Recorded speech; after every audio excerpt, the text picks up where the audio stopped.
कौन जाने कब बदल जाए किसी आवारा बादल का मिजाज। एक पागल ही समझ सकता है किसी पागल का मिजाज। और हमारे बीच में एक पागल की शक्ल में वो शख्स जिसे आप सज्जाद झंझट के नाम से जानते हैं, तालियों से इस्तकबाल करें उस शख्स का, मोहतरम सज्जाद झंझट साहब। एक दिन कर बैठा जुर्मे इश्क में, अपनी थाने में हजामत हो गई। एक दिन कर बैठा जुर्मे इश्क में, अपनी थाने में हजामत हो गई। इत्तफाकन जज भी था आशिक मिजाज, इसलिए मेरी जमानत हो। क्या बात, यकीन है मुझको वो मेरे होंगे, अभी मैं उनको पटा रहा हूँ। अभी तो खींची है कुछ लकीरें, अभी तो खाका बना रहा हूँ। अभी तो खींची है कुछ लकीरें, अभी तो खाका बना रहा हूँ। और कटी पतंग की तरह ही एक दिन खुद गिरेंगे वो छत पे मेरी, नहीं किसी पे है काट जिसकी मैं ऐसा मांझा बना रहा हूँ। क्या बात है, वाह। हम जहां जाएं वहां लफड़ा न हो दोस्तों, झंझट है हम भी नाम के। हम जहां जाएं वहां लफड़ा न हो दोस्तों, झंझट है हम भी नाम के।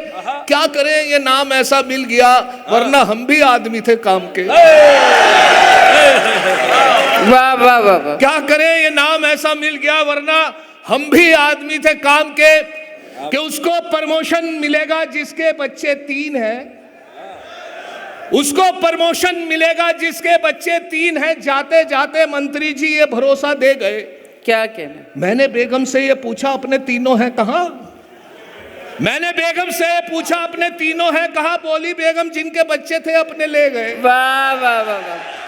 एक बहुत पुरानी कहावत है, पहले चलती थी, चांदी के चम्मच से चटनी चटाई, चांदी के अब मैंने देखे साहब इसको शेर कते में डाला है, 4 मिसरे मुलाजा फरमाए। अब इशारों पे उनके नाचती है ये सियासत तो उनकी बांधी है। अब इशारों पे उनके नाचती है ये सियासत तो उनकी बांधी है।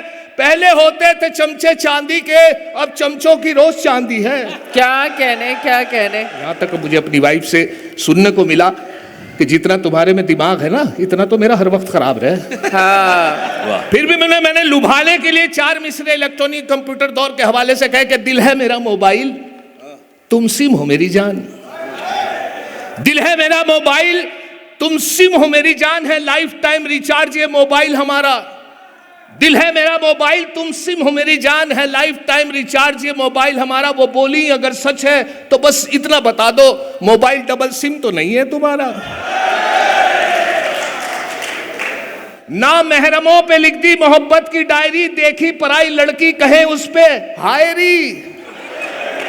और बीवी जो हलाल तो उस पे है चुटकुले, माशूका हराम मगर उस पर शायरी। वाह। कि आशिकों को मस्ती गुफ्तार में नहलाएगा मोबाइल। आशिकों को मस्ती गुफ्तार में नहलाएगा, क्या खबर थी इश्क इतना मॉडर्न हो जाएगा। वाह वाह। आशिकों को मस्ती गुफ्तार में नहलाएगा, क्या खबर थी इश्क इतना मॉडर्न हो जाएगा। और रिश्ता दुख्तर में अब कोई परेशानी नहीं, उसको मोबाइल दिला दो रिश्ता खुद आ जाएगा। वाह वाह वाह वाह वाह।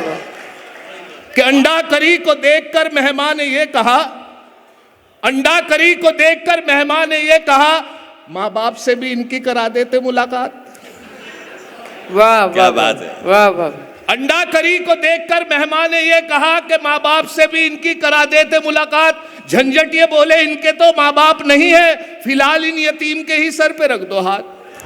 वाह वाह वाह वाह वाह वाह वाह। महल्ले की मस्जिद में जमात आई तो अमीर जमात ने एक बच्चे को हुक्म दे दिया। अक्सर कहा जाता है कि जब नमाज मुकम्मल हो जाए तो किसी को खड़े होकर कहना पड़ता है सब हजरात तशरीफ रखें, इंशाल्लाह नमाज के बाद दीन ईमान की बात होगी। समझदार आदमी अच्छे तरीके से कह देता है, लेकिन अमीर जमात की गलती ये हुई कि एक छोटे से बच्चे को उन्होंने जिम्मेदारी दे दी कि बेटे नमाज के बाद आपको ये कहना कि सब हजरात तशरीफ रख लें, इंशाल्लाह नमाज के बाद दीन ईमान की बात होगी। अब उसकी समझ में नहीं आया, इतनी सारी बात बता दी उसे। उनसे बड़ी कोशिश की कि कैसे याद करूं। फिर कोशिश करके अमीर जमात से पूछा कि सर आप बेटे मैं ये कह रहा हूं कि सब हजरात तशरीफ रखें, इंशाल्लाह नमाज के बाद दीन ईमान की। खैर साहब उसने हिम्मत नहीं हुई। उसके बाद वो याद करता रहा, नमाज में भी ये याद करता रहा, रुकू में भी सजदे में भी। जैसे ही नमाज मुकम्मल हुई सलाम फेरा गया, एकदम खड़ा हुआ वो बच्चा, खड़ा होकर बोला हजरात सभी हजरात तशरीफ रखें, इंशाल्लाह नमाज के बाद इमाम साहब के बारे में बात होगी। वाह, दाढ़ी अगर नहीं है मुसलमान तो है वो, क्या कहने, दाढ़ी अगर नहीं है मुसलमान तो है वो, तबलीग के जलसों में भी जाता जरूर है। दाढ़ी अगर नहीं है मुसलमान तो है वो, तबलीग के जलसों में भी जाता जरूर है। पढ़ता नहीं नमाज कभी वो तो क्या हुआ, लेकिन जुमे के रोज नहाता जरूर है। वाह वाह वाह वाह वाह। ऐसा हुआ कि हमारे यहाँ जो मुशायरा था उसमें बहुत शायरों की फहरिस्त थी, उसमें ये हुक्म हुआ कि कोई सब बाहर के शायर पढ़ेंगे, मुकामी कोई नहीं पढ़ेगा। लेकिन एसडीएम साहब जो थे उनका भतीजा शायरी का शौक रखता था, शायर नहीं था, लेकिन उन्होंने जब हुक्म किया कि मेरा भतीजा कुछ एक गज़ल सुनाएगा, अब उसका उनका हुक्म मानना, तो कहने लगे ठीक है आपका बेटा। अब उसने पूरे दिन किसी शायर की गज़ल ली और उसे पर्चे पे लिख के उससे सारा दिन याद की। कुछ याद हो गई, कुछ भूल, सोचा कि जहाँ भूलूंगा उसका सहारा ले लूंगा, पर्चा जेब में रख लिया। इत्तेफाक देखें जब कपड़े बदल कर आए, चेंज करके आए, तो वो खूंटी पे पैंट रह गई, उसी में पर्चा रह गया। वो आके खड़ा हुआ, नाज़िम मुशायरा ने जैसे उसका नाम अनाउंस किया, आके खड़ा हुआ तो पहला मिसरा मतले का पहला मिसरा याद था, दूसरा भूल गया, तलाश की नहीं मिला। वहाँ जो मजा था वो मैंने भी लिया, आप भी देखे। जली शम्मा हुआ परवानों का खून, जली शम्मा हुआ परवानों का खून, जली शम्मा हुआ परवानों का खून, जली शम्मा हुआ परवानों का खून, इन्ना लिल्लाहि व इन्ना इलैहि राजिऊन। बात हो बात हो बात हो बात हो बात हो बात हो। वाह वाह। अभी मैं अब आखिर में, क्योंकि लतीफ़ा था, हटना नहीं चाहिए लतीफ़े के बाद में एक गज़ल का मतलब 2-3 शेर मुलाजा पर फरमा ले, 2 शेर बस। कि तेरे दीवाने कम रह गए, तेरे दीवाने कम रह गए, कम रह गए, सिर्फ अब्बार हम रह गए। वाह वाह वाह वाह। तेरे दीवाने कम रह गए, सिर्फ अब्बार हम रह गए, और शीरी लब का मज़ाले रकीब गाली खाने को हम रह गए। वाह वाह वाह वाह वाह।